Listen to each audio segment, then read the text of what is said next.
Hello, my friends.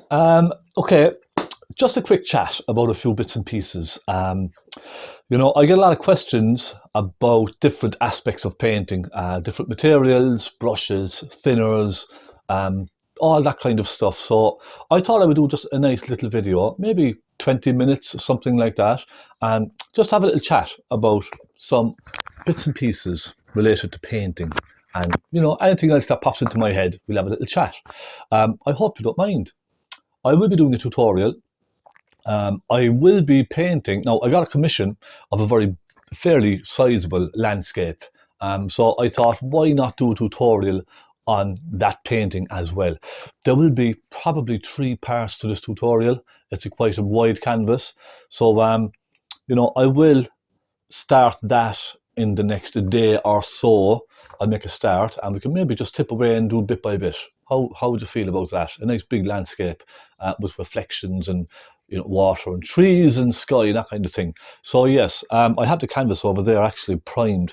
So I just wanted to chat to you really in general about anything to do with painting. Okay, I know now I should realistically I should have done questions and answers kind of a one, but I have a fair idea of what people would like to know, because in my videos, in my comments, I always get very similar comments in each video about mixing and thinning and all that kind of stuff. So I'm just going to explain to you a little bit about that, and in general what I have and what I use. Okay, I think it might make for an interesting little video and just a nice little chat about everything and anything. All right.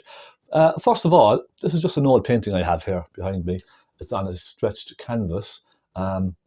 A lot of people would ask, stretched canvas or canvas boards? Look, it's the very same thing really. It depends on what you prefer yourself. I like using canvas boards because they're very durable. You can kind of knock them around and they won't rip as easy as a stretched canvas. There's nothing worse. It's happened to me many times in the past, whereas I'd have my painting finished, I have my frame, I'm mounting it in the frame, and all of a sudden my cordless drill or my screwdriver or something slips off of the screw or the fixing, and it slips and it goes right through the canvas. Do you know what I mean? And that's it, the canvas is ruined, the painting is ruined. I have to start all over again. It's happened to me many, many times. So I prefer, if I can, to stick to boards, depending on what size I can get. But in general, a lot of the boards are kind of smaller sizes. So if you're going up to a bigger size, you'll only get a stretched canvas like this. The only thing I'll say about these is some of the cheaper canvases can be very thin, very paper-like, and they rip very, very easily. A good quality stretched canvas will not rip as easily. Okay, and it's much more durable. Now, for bigger paintings, I would buy a roll of canvas, in a big roll, raw canvas, and I would stretch it myself. I'd make a timber frame, I'd cut the canvas to size, and I'd stretch it myself. A lot of people are afraid to do that. They think, there's a certain process you have to go through, and it takes a long time, and it's very expensive, but it's actually not. I have one here, I'm just going to grab it and show you, okay? This is one. It's actually still wet now. I just gave this its second coat of primer. It needs about 3 or 4 coats of primer. This is a stretched canvas, okay? Don't know if you can see that there now. The camera's probably shaking a bit. I stretched it on a thin piece of timber because this is going into a floating frame, okay? So the frame, when the frame is made, it'll be level with the front of the frame, okay? It'll be nice and flush all the way across the front. Let me show you. Now, it's still wet. You can see there's a little bit of primer here and there. Okay, I just simply made a 2x1 frame, okay, out of 2x1 timbers. I just moistured the joints at a 45-degree angle, put some pins in there with a nail gun, or even 1 or 2 screws if you want, and I simply stretched my canvas around this by hand, okay. What you do is basically you staple across all the way around side, okay, and then you start pulling the other side. You start just pulling it nice and taut with your hand, stick a staple in, and do that as you go all the way along. Just give it a good pull and do the same with the outsides. Now, when you're finished stretching this, it may be quite flappy and floppy and very bouncy, okay? There's not very much strength in the canvas. That's quite normal, okay? Because what happens then is when you paint, I prime the canvas with some gesso or a PVA glue. You know, a normal PVA craft glue, okay? Thin that with some water. Give the canvas maybe 1-2 coats of that very thin watery mix. Just paint your canvas, all the canvas with that. What happens then is as the canvas dries, because when fabric gets wet and it dries, it starts to shrink slightly and it kind of pulls the fibers together very tight. So as it dries then, it actually starts getting really tight, okay? So that's the good thing about it. When it's dry, you can hear, let me show you now what I mean. So if I turn this around, that was very kind of loose and flappy. But when I primed it and let it dry, gave it 2 coats so far, it's kind of tightened all the canvas up and it actually stretches itself around the bars. It tightens itself around the timber frame, you see? So what you're aiming for then is that kind of a sound. You hear that? It's like a drum. So that's nice and tight.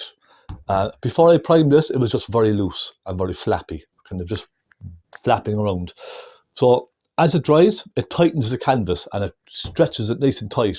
It shrinks, okay? That's what you want. That's a perfect canvas. See? Nice and tight. So I give this now another 2 coats. I gave it 2 coats of white PVA with a little white acrylic paint mixed in, okay? Just so it's white. If you use PVA glue with some water on its own, it's very clear. What you want to do is whiten the canvas. So I just added some cheap white acrylic paint into that mix. I made it kind of runny, not watery, but kind of runny. And I just gave it 2 coats so far, and you can see it's starting to whiten, okay? So that's one very good tip. And look, you know, for cost, if you calculate how much it makes or how much it costs to make this, I bought a big 2-meter roll of canvas, and I would probably get about 6 of these out of that one big roll of canvas, okay? The roll of canvas cost €20, so that's very good value. A little bit of timber for the back probably cost €5. So if you calculate the cost really, if you were to buy a canvas like this size, heavy canvas in an art store, it would probably cost you 30, 40, 50 euros or dollars, okay, at least, maybe more. So it really works out very cheap. It works out at maybe €5 or $5 or $6 per canvas this size, which is really cheap. And the nice thing about these canvases is it's nice and heavy. It's really heavy. So I'm going to be painting a tutorial of this now, okay? It's going to be going landscape like this, and it's going to be a river with reflections and trees and all that kind of thing. So that's the plan. I just wanted to tell you about that because a lot of people were asking about hand stretching canvases. Just get yourself a bit of timber, any timber at all, anything will do, okay? It's not going to be seen anyway. Just make a nice square, stretch your canvas around, staple it. You know, don't worry about getting these fancy tools, these stretcher pliers and all that kind of thing. If you want, you can, but you really don't need to. Just use your hand and give it a good kind of a pull, twist it around and staple. That's all you have to do. I also have a frame made for this, floating frame, okay? This is it now, I'm framing myself. A nice floating frame, again, 2x1s, prepared, nice and smooth, and some bits of MDF offcuts that I had left over. So you can see, I measured my canvas. So when the canvas goes into this frame, then it's going to be nice and flush with the front of the frame here. It's not going to be sticking out or sticking back or anything. Nice and flush. I just glued it together with some glue and some pins with my nail gun. But you can use a couple of panel pins or a couple of screws or something as well. It's nice to make your own frames. I'll just paint this black now, perhaps just leave it black all over with a kind of black spray paint or something like that. That's it, you know, you should try these things because you won't know till you try. And it's very satisfying when you do try something like that and it works out lovely, and you say to yourself, well, I hand stretched the canvas, I made the frame myself, it's completely handmade from scratch. Okay, that gives you a great feeling. It's very, very satisfying. All right, I'm just going to grab a sup of my coffee here. I have a cappuccino. I do like a cappuccino from time to time. Okay, thinners, very important.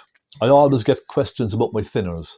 Okay, what I have is, I basically just buy a bottle of turpentine. You see that? Genuine turpentine. You get this in any DIY store. Okay, just turpentine. What I do is, I take out some turpentine out of this.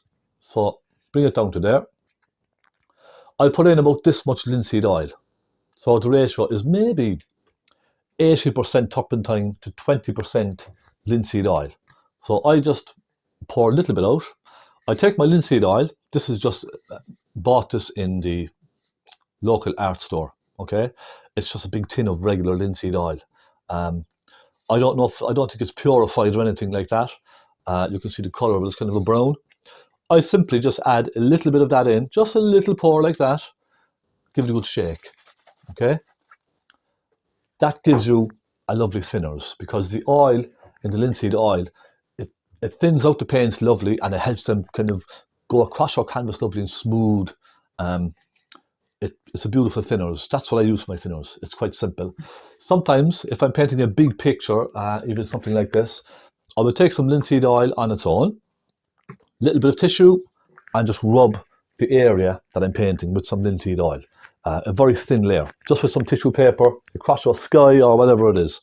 And that just sits on the canvas nicely. It doesn't soak into the canvas. So when you come to painting, it's very similar to using like a liquid clear, we'd say, from the Bob Ross type of painting.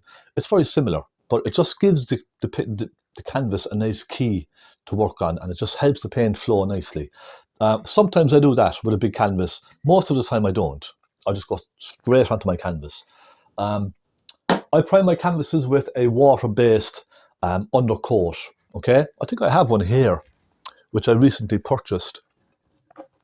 There we go. So,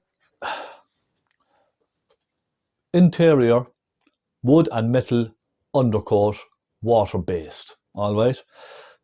I would make this very thin. So I would get another empty can similar to this. I would pour half of it in to a different jar or a bottle or something, and I top it up with water and give it a good mix. Makes it nice and thin, not watery, but like a thin, creamy kind of consistency out of, if you know, a cream, a tub of cream, that consistency, and that would last you maybe 6 months more, you know. And it's cheap. It's only like €5 or €6 a tin. So yeah, it's perfect for canvases. Let it dry and paint away. That's it really, folks. It's nice and simple. You don't have to go to any huge lengths with painting, okay? You don't have to buy lots of expensive equipment.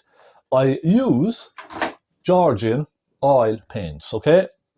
I don't know if you can see these now or not.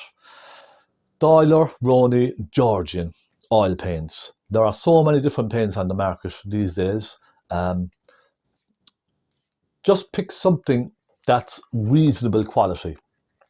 These are not proper artist quality paints. They're not expensive. The big ones are €10, and the small ones are €5. Okay, but I paint in such a manner that I only use a little bit of paint that I need. I don't put huge dollops of paint all over my palette, okay, because it's just a waste. I see it so much on tutorials when people are painting a little landscape, and all of a sudden you've huge dollops of paint on the palette, and there's so much left over at the end. It just seems, now of course you can use it for a second painting or a third painting, but it just seems, I don't know, it seems very wasteful having so much big dollops of paint on a palette just for a small painting. You know what I mean? I'm just going to fix this easel here because it's going down slightly to one side. That's better. There's so much wastage sometimes with painting. There's no need. I just put out what I need, and that's all. So Doyle Roni oil paints, they're kind of middle of the road quality, okay? Um, I don't feel the need to buy expensive paints, very expensive paints. If you use them correctly, you get beautiful results, okay? All my paintings are done with just regular student quality oil paints, okay? They're probably the most popular, really. They're very thick and very creamy. I find other brands can be slightly thin and soft. They might not hold the color well. These will always hold their color, okay? The colors will always stay vibrant, so I love using these paints. They're my favorites. I have used these since I started painting, really, um, along with some other ones, but I finally settled on them because I just love the quality. My brushes, I just use cheap brushes, okay? Let me show you. A mixture of lots of different cheap brushes. I have cheap little pointy brushes, okay, a couple of euros each. Um, cheap fan brushes, because I find with painting, the brushes will get very thick and clogged up with paint eventually. Um, Look, I have used very expensive brushes in the past, um, and I found no difference really in the quality and my painting. This is probably a more expensive brush. Um, my good friend Jonelle sent me this a set of these brushes going back, I think it was a year or two ago, and they're fantastic brushes. They're really good quality. You can see it's still fine. You can see how much that's worn down now because of all my painting. It was a long flat, but they're fantastic brushes. But look, I also use just these regular flats as well. I like to use soft synthetic brushes, okay? Most of my brushes are soft, very, very kind of soft synthetic brushes. Um, they're not bristle, okay? You see that? They're nice and soft. And I just like the feeling. That's all. It's up to yourself. You might like to use thick bristle brushes. This is another couple of cheap ones I bought, okay? Acrylic brushes, nice and soft, but they're perfect for oil painting, okay? Gives you lovely soft brush strokes. That's what I like. Um, so, that's kind of generally the equipment I use. I don't like to go to any extreme lengths, all right? Um, I have a very messy studio. I think I just have so much stuff that it's impossible to keep it clean sometimes. There's just canvases and paintings everywhere and bits of equipment all over the place. Um, you know, it's my place. It's like it's where I like to come to paint. Um, Before I started YouTube, I had my little room in my house, small little tiny box little bedroom where I painted away, and it was fine. It done the job. But when I started doing YouTube, I said, it's going to be tricky now in the house, um, doing tutorials. So I decided just to build this small little timber studio myself. And it's just a nice place to go to sit down to paint and to record videos. It's not expensive, it's nothing fancy, but I think it does the job. Um, I try to just, I try to help people as much as I can, you know. With YouTube, I find, and this could be controversial, okay? I find with YouTube, a lot of artists are really trying to, all they're focused on is getting subscribers and getting popularity. They're trying to get more and more subscribers and they want all those extra clicks. I, I'm not like that, really. I just have a YouTube channel because I just find it a good means of helping people to learn how to paint and to show people what I do. Um, I'm not in YouTube to try and get a million subscribers or, become on the top of the list and all this kind of thing. I have no interest in that. I just like to help people, and that's what I'm about. Because I think the best thing you can give someone is advice and just to show them how you create a painting as you go, bit by bit, second by second, minute by minute. I'm not a fan of those quick time lapse tutorials. Okay, you nobody learns anything from that apart from seeing how someone is doing something very quickly. There's nobody giving you advice. There's nobody explaining to you what colors they're using, how they're mixing it. You know, talking about the composition of the painting as they go. I just find that really annoying, and I think it's really those people are only there just to get as many subscribers and as many clicks as they can in order to create revenue. That's what it's all about. I don't get much revenue from YouTube at all. Some of my videos I have on YouTube for maybe 2 or 3 years, and I might only have 2 or 3 thousand views on some of those videos, but that doesn't bother me. If 2 or 3 thousand people look at that video and get inspiration and learn how to do something, then I've achieved my goal. That's what I'm about. Okay, I'm only here to help people. My mother always did say to me, you know, when I started painting first as a child, look, even if you help one person, that's everything. You know, that's everything to me. Just help one person, give them some inspiration, um, give them some passion to try painting. I think that's everything. Okay, that's all I'm about. I love sitting down here painting with you, because when I'm sitting here painting and I have my camera next to me on the side, I can't see the camera, so I'm painting away. I feel like you're just sitting in the room next to me and we're just simply having a chat and we're painting. That's how I like to approach it, and I find that's probably why so many people find my tutorials relaxing, um, most of the time easy to follow, but very clear. I like to give clear instructions. So as I'm mixing a colour, I'll say, okay, I'm taking a little bit of this, I'm going to take a tiny bit of turpentine, and I'm going to use this technique to put in a cloud or whatever. I think that's good. That's the way I like to work. Um, a lot of people have said to me, why don't you go into giving classes or go to college, become a teacher? I just find if I was doing something like this all day long, I would lose the flair, I would lose the passion. You know, I'm not someone who can stand in a classroom all day and talk about art. Okay? I like to just come here, switch off for 2 hours or whatever, and give it my all. Okay? But you have to be in that zone, I find, for painting. If you have a worry about something, it just doesn't work. You have to be calm, relaxed, and you have to be in that zone, I think, to be able to sit down and pick up a brush. So that's why, you know, sometimes I might not upload a video for 2 weeks. Most of the time I get a video ready and uploaded every week, because I also have the patrons. So I do a video for them every fortnight, sometimes more maybe, depending on what's going on and what I have to do with my life and family and all that kind of thing.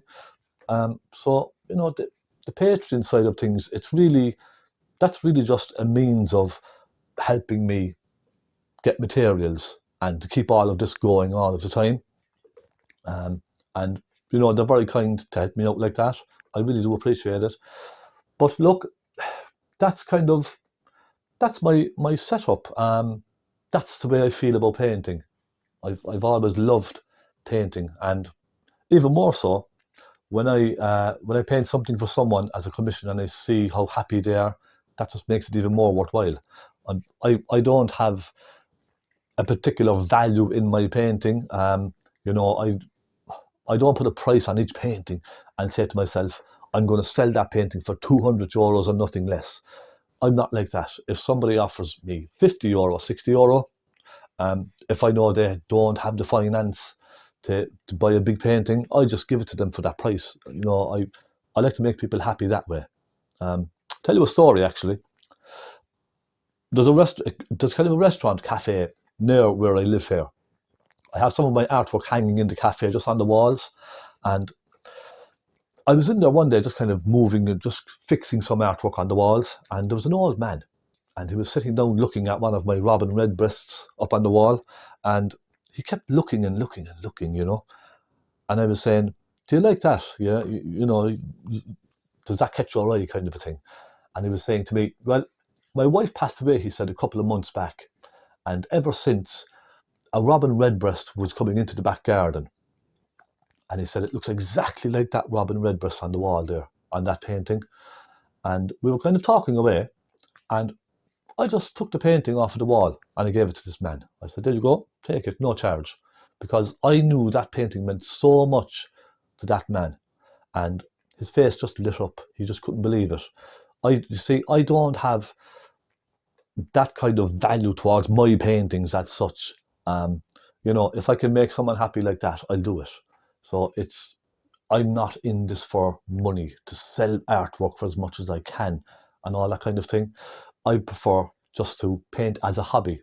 If I turn this into a business and I do this 5 days a week and try and open a gallery and all this and give lessons, I think I might find myself getting pretty bored and frustrated, I think, having to focus on it all the time. I like to keep it a hobby. And I think that's what you should do. Okay? Keep it a hobby. Don't take it too seriously. Just enjoy it. If you make mistakes along the way, you make mistakes. That's how we learn. Okay? I've made plenty of mistakes. All the time. You know, my paintings are not perfect. I look around here and I look at my paintings and I can see in each one something wrong, something that needs to be changed. But I don't mind, okay? They are what they are, and I'm happy enough with them. So that's it, really. I just wanted a quick conversation. That's all. If you do have any other questions, please do just ask. My camera is simply a Samsung phone. It has good quality cameras on it, so I find that okay. I have a bit of a jig kind of set up here with an old easel with a clamp on my phone. It works, it does the job, because I can't afford to be buying big expensive, you know, SLR cameras and all this kind of thing. They're just too expensive for me. So I'm happy using my phone. The quality of tutorials is just as good as anything else on YouTube, I think. So that's it. You don't need expensive equipment. You know what I mean? I've just regular LED lights up on my ceiling for nice bright daylight bulbs. That's it. That's all you need. And look, my palette is a tile, a ceramic tile, nice white ceramic tile. I did use paper palettes for a long time, but I find it's a lot of waste, isn't it? So a ceramic tile, you could scrape the paint off when you're finished, give it a clean with some turpentine, and it's like new again. So that's what I use. But otherwise, normal timber palettes I would use if I'm painting outdoors or anywhere else. A timber palette. But for this, it's just an easel, a table easel. I had just a big sheet of timber on the easel, and I just put my canvas on that then. Okay, little piece of timber across the bottom just to keep it up. That's it. You know, I have my phone here for reference photographs, so I put my reference photograph here. I look at that as I'm going. Again, look, bits of sellotape and insulation tape all over the place, keeping things together. Nothing fancy here. Okay, nothing fancy.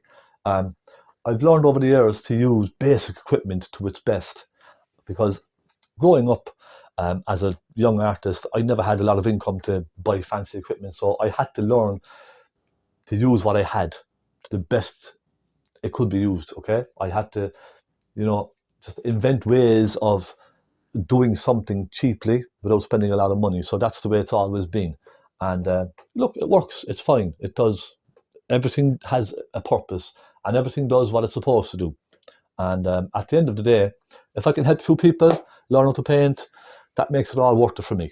All right, that's what I'm about. If you have any questions, please do just ask. Um, so I'm going to start this painting very soon. Now this big landscape here.